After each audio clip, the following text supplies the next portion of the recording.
Today I'll show you two ways to get huge images from your a7 III, or any standard megapixel camera to be honest, like the 12 megapixel sensor on my drone.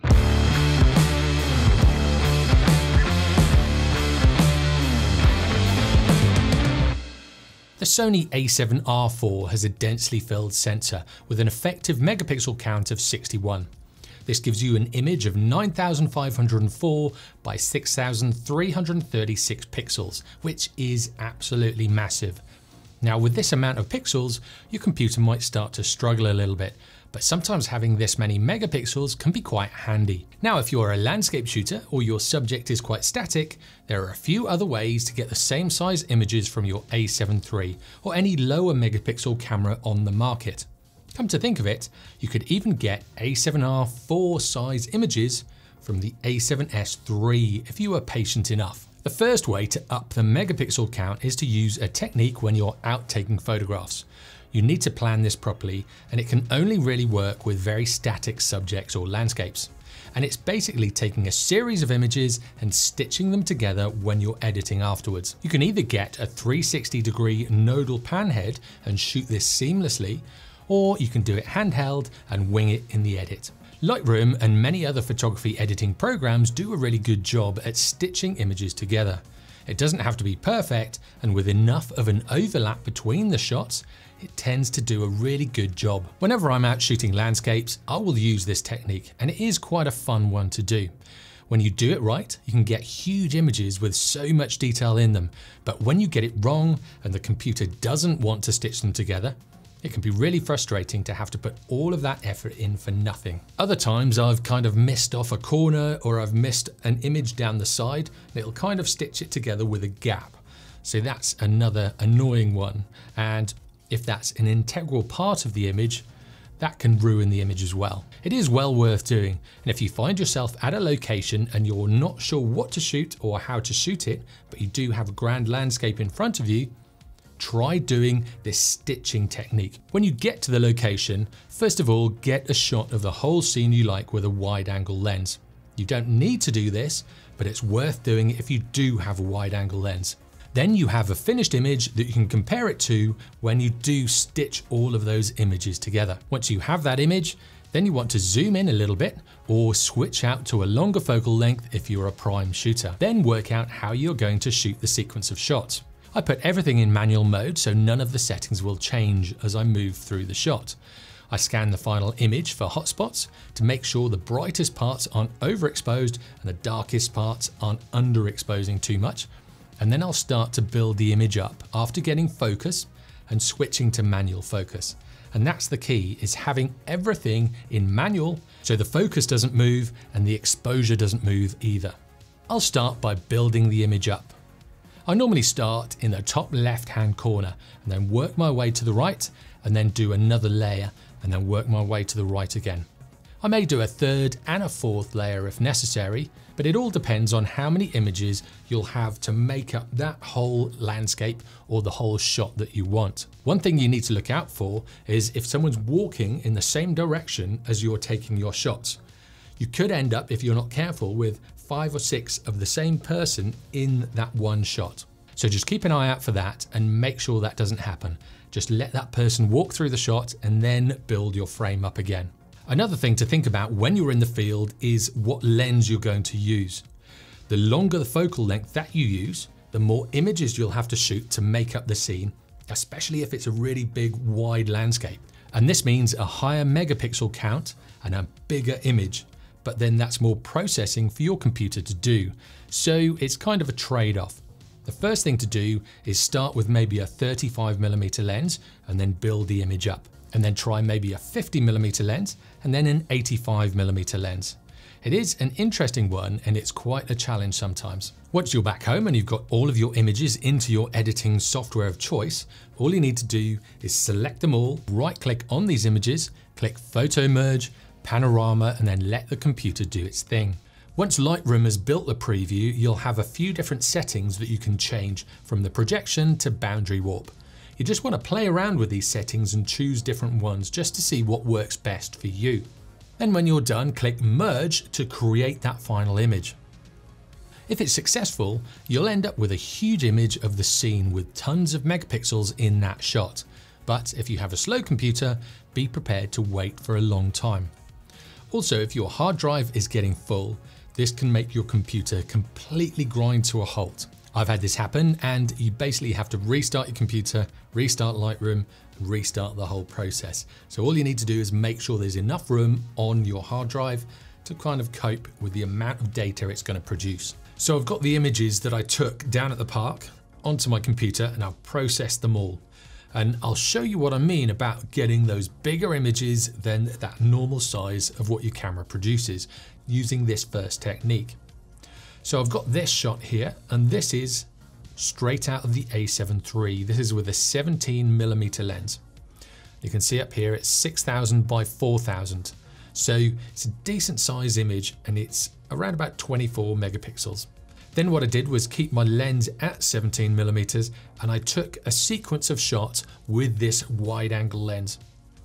What this actually did was make the image a lot bigger than I could normally get with a 17mm lens. So this is one of the benefits of learning this technique. If you only have a certain lens, but the landscape or the shot that you want to get is a lot wider than your lens allows, you can start doing this and build up a much wider angled shot. The only problem with it, as you can probably tell from this shot, is that you can quite easily get your shadow in the shot because it becomes so wide. And also straight lines will become distorted, especially if you're using probably anything lower than a 24mm lens. So you can see I've built this one up, and I think I took 3 rows of maybe 4 or 5 shots each with this. It's given me an image of 7949 pixels by 5388 pixels. So this is more to the level of the a7R II or the a7R III. So then I zoomed in to 28mm because I was shooting with a 17 to 28mm Tamron lens. Again, I shot quite wide, but I did shoot quite a few more images, and this is reflected in that pixel count. You can see here it's 11,428 pixels by 8,489 pixels. So this is an absolutely massive image. Again, it's quite wide, it's distorted straight lines, and also it's got my shadow in the shot. So if you are shooting wide shots like this, again, you need to make sure your shadow doesn't get in the shot, or kind of try and work around it. Then I switched out to the 35mm lens. I took probably about the same amount of images with this as with the 28, but this is cropped in a lot more, and it gives a very different look to the shot. Again, that pixel count is 10,555 pixels by 7,359 pixels. So again, a huge image. If I zoom in, you can see there's a lot of detail in this shot, and you can really crop in really tightly on this image. Whereas if I go back to the original one that I took with the a7 III, which is a similar crop to this, it zooms in, but not quite as much. So you can see you've got a lot more resolution there. And this resolution is just a little bit more than the a7R IV. And this is how you can get those a7R IV sized images with your a7 III. Now, just for fun, I tried this shot with the 85mm lens as well. It does really stress your computer, and it took ages for my computer to process this, and the fans were working, and it really did struggle. And I think I had a few times where I had to clear some things off the hard drive, but it did produce a good image, and this image is absolutely massive. This is 22,000 pixels by 12,500 pixels. And to be fair, it stitched the image together really well. That's one of the fantastic things that we have with these editing programs today at our disposal. They do such a good job of building panoramas and also of building stitched images like this. I shot all of this handheld, and you couldn't really tell. And I'd say if you looked at this image, you'd probably think that it was taken with one camera. So with that ridiculously high megapixel count, if I zoom in, you can see how much detail there is in this image. However, it did take ages for this to load up on this crop. Now, there are a few reasons as to why you might want to shoot an image like this. One of them is if your focal length isn't quite wide enough for the scene that you want to capture. You can do this and you can stitch a load of images together to get a much wider shot, like I did with that 17mm lens. The second reason is if you want a lot more megapixels, you might be wanting to blow up a huge image with a lot of quality and a lot of detail.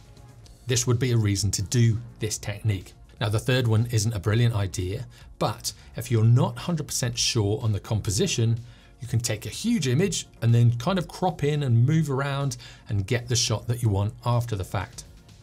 In saying that, it's much better to kind of work this out while you're at the location, but if you're not 100% sure, you can do this. It does kind of make you a lazy photographer, but it is one reason why you might want to use this technique. One other thing I noticed when doing all of these stitched images in the same location is that you get kind of different projections and different looking images from the different focal lengths. So if we look at this initial image at 17mm, this one is a wide shot. 17mm is really wide.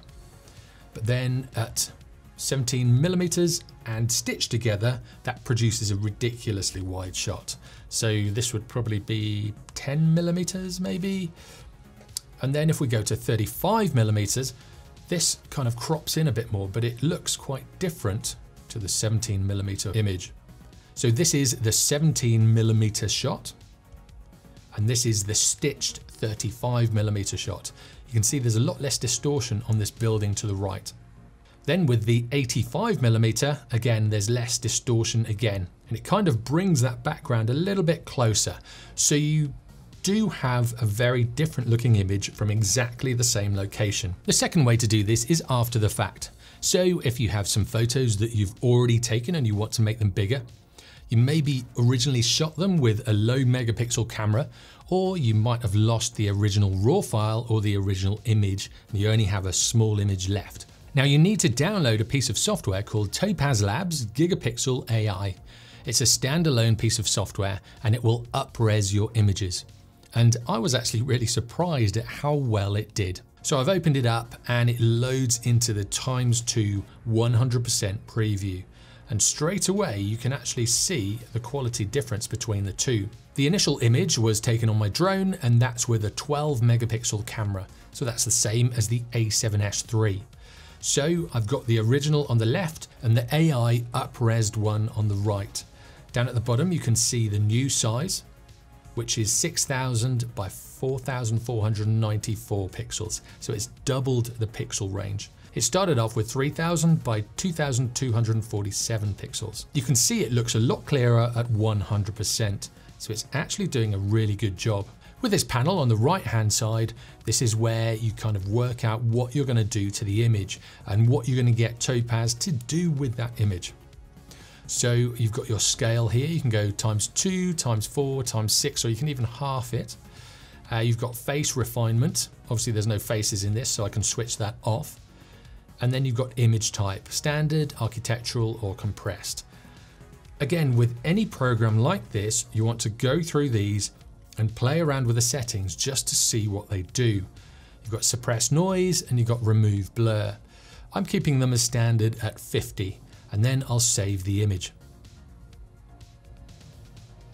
So I basically did that process with a few different images and I brought them all into Lightroom to show you what this Gigapixel AI from Topaz can actually do. As you can see, I've got my initial image with a 3000 by 2247 pixels.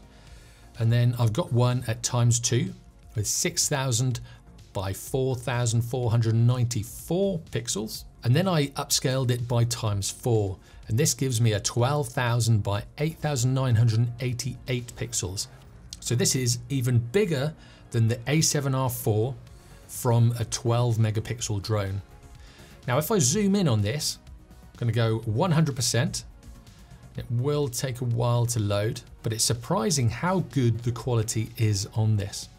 It's done a good job, but when you do go 1:1 on this, you can start to see that noise coming through. Because this is ×4, I'm going to go to that initial image and then I'm going to times this by 4 as well. So you can really see the difference. This is really pixelated. You can see all of those pixels coming through. Whereas on the ×4 image, it's actually done a really good job. I've been really surprised by this program and in using it. Obviously I wouldn't blow it up to this level because of those pixels and because of that noise. It's causing quite an ugly look, especially in the shadows.